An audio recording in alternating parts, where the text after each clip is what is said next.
Паша, побеждаем Лиду. Как прошел матч, в чем мы были лучше?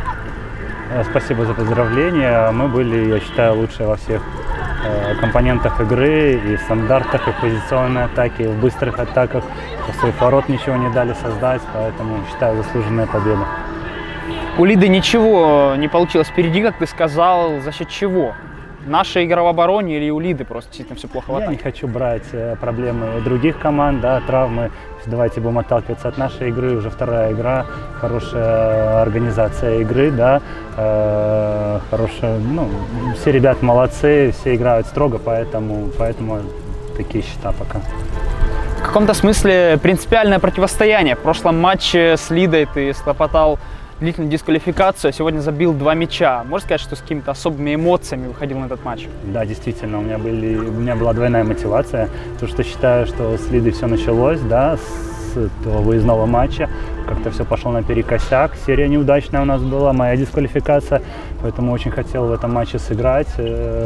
Считаю, что конкуренция на нашу позицию, да, очень сейчас высокая, и Витя, и Игнат очень здорово прибавили, плюс они отлично провели матч с Оршей, и в такой ситуации тренеру очень тяжело вводить нового, да, футболиста, особенно в линию обороны, поэтому благодарен тренерскому штабу, что все-таки доверили, и говорю, я очень настраивался именно на этот матч, у меня была очень сильная мотивация. Возможно, через свои какие-то эмоции, через себя пытался настроить и ребят на этот матч.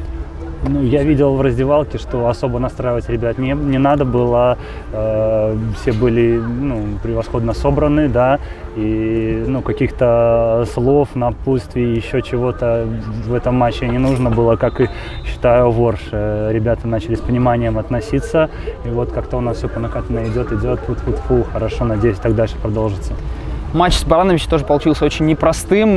Можно ли сказать, что тоже команда поедет с таким максимальным зарядом в Ивацевиче? Да, мы едем вернуть должок, и считаю, будет опять-таки запредельная концентрация и мотивация. Мы хотим поквитаться за то недоразумение, которое было там.